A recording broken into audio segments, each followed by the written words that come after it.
উন্নত চিকিৎসার জন্য আগামীকাল মঙ্গলবার যুক্তরাজ্য যাচ্ছেন বিএনপি চেয়ারপারসন বেগম খালেদা জিয়া। দুপুরে গুলশান কার্যালয়ে সংবাদ সম্মেলনে দলটির স্থায়ী কমিটির সদস্য ডক্টর এজেডএম জাহিদ হোসেন জানান, কাতারের আমিরের দেয়া এয়ার অ্যাম্বুলেন্সে যুক্তরাজ্যে যাবেন খালেদা জিয়া। যুক্তরাজ্যের চিকিৎসকদের পরামর্শে পরবর্তী পদক্ষেপ নেওয়া হবে বলে জানান জাহিদ হোসেন। বিস্তারিত জানাচ্ছেন মনিরুজ্জামান।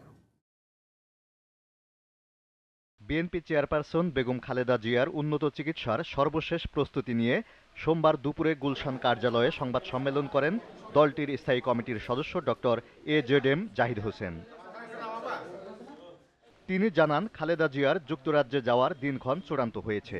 মঙ্গলবার রাতে কাতারের আমিরের দেয়া এয়ার অ্যাম্বুলেন্স তাকে নিয়ে ঢাকা ছেড়ে যাবে।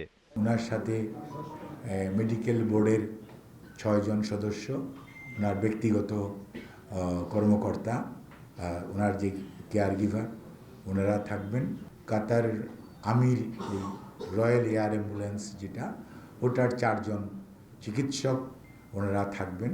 যুক্তরাজ্যে খালেদা জিয়াকে অভ্যর্থনা জানাবেন তার ছেলে, বিএনপির ভারপ্রাপ্ত চেয়ারম্যান তারেক রহমান ও পুত্রবধূ জোবাইদা রহমান সহ দলের নেতাকর্মীরা। এয়ারপোর্ট থেকেই তাকে নেওয়া হবে লন্ডন ক্লিনিকে।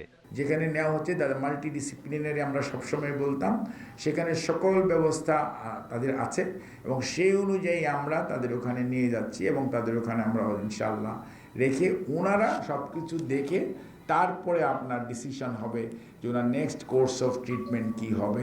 খালেদা জিয়া তার সুস্থতার জন্য দেশবাসীর কাছে দোয়া চেয়েছেন জানিয়ে বিএনপির স্থায়ী কমিটির এই সদস্য বলেন, দলের চেয়ারপারসনের এই পরিস্থিতির জন্য আওয়ামী লীগ সরকারের অবহেলাই দায়ী।